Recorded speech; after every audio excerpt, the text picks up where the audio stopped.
আচ্ছা, তোমরা সবাই কমার্শিয়াল ছবিতে কামব্যাক করছো, সোহমদাও রিসেন্টলি ইন্টারভিউ করলাম, উনিও বললেন। তো দেবদা খাদানে কামব্যাক করছে অ্যাকশনে, আবার সেই রূপ পড়েছেন উনি অনেক বছর বাদে। তো সেটা নিয়ে তুমি কতটা এক্সাইটেড?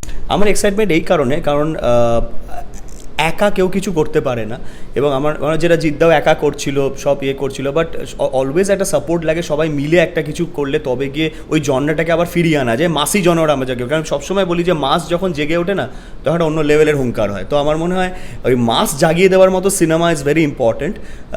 তো খুব ভালো লাগছে যে টপ লিগে যারা আছে তারা যখন এইগুলো করে, তখন ভরসা মানুষের আরও বেড়ে যায়। আর অবশ্যই খাদান নেমে ভেরি মাচ এক্সাইটেড। তার একটাই কারণ হচ্ছে যে আজকে যদি খাদান সুপারহিট হয়, বা ইভেন মির্জাও যদি সুপারহিট হয় না, তাহলে জনারটা আবার ফিরে আসবে। আর টেনশনের একটাই কারণ যে করছে যারা, তারা অলওয়েজ টপ লিগে আছে। তো আমি চাইবো না কোনো মতো এদিক ওদিক হোক, তখন আবার মানুষের ভরসা কোথাও না কোথাও হারিয়ে যাওয়ার চান্সেস থাকে। তো আমি চাইবো মির্জা, খাদান, ইভেন বুমেরাং, জিতে তো করছে,